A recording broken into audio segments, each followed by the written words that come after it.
Hello friends, ജെസ്സിസ് magic വേൾഡിൻ്റെ പുതിയ വീഡിയോയിലേക്ക് വീണ്ടും സ്വാഗതം. എല്ലാവർക്കും സുഖമല്ലേ? സുഖം തന്നെയെന്ന് വിശ്വസിക്കുന്നു. ഞാൻ ഇന്ന് ഒരു നല്ലൊരു സന്തോഷ വാർത്തയുമായിട്ടാണ് നിങ്ങൾക്ക് മുന്നിൽ വീഡിയോയുമായി എത്തിയിട്ടുള്ളത്. എനിക്ക് യൂട്യൂബിൻ്റെ ആദ്യത്തെ അംഗീകാരമായ ആഡ്സൻസ് പിൻ ലെറ്റർ കിട്ടിയിട്ടുണ്ട്. ഒരുപാട് നന്ദിയുണ്ട്.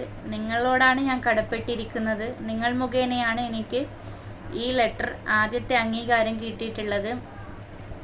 നിങ്ങളുടെ സപ്പോർട്ട് കൊണ്ട് മാത്രമാണ് ഈ ആദ്യത്തെ അച്ചീവ്മെൻറ്റ് എനിക്ക് കിട്ടാൻ ഇടയായത്. ഒരുപാട് നന്ദിയുണ്ട്. ഇനിയും എൻ്റെ എല്ലാ വീഡിയോസും കാണണം, സപ്പോർട്ട് ചെയ്യണം. ഈ സന്തോഷ വാർത്ത അറിയിക്കാൻ വേണ്ടിയിട്ടാണ് ഞാൻ ഇപ്പോൾ വീഡിയോയുമായി വന്നത്. ഇനി അടുത്ത വീഡിയോയുമായി നാളെ കാണാം. ഫോൺ കംപ്ലൈൻ്റ് ഉണ്ട്, അതുകൊണ്ട് ഫേസ് കാണിച്ചിട്ട് വീഡിയോ ഇടാൻ പറ്റുന്നില്ല. ഓക്കെ, അപ്പോൾ പുതിയ വീഡിയോയുമായി വീണ്ടും കാണും വരേക്കും ബൈ.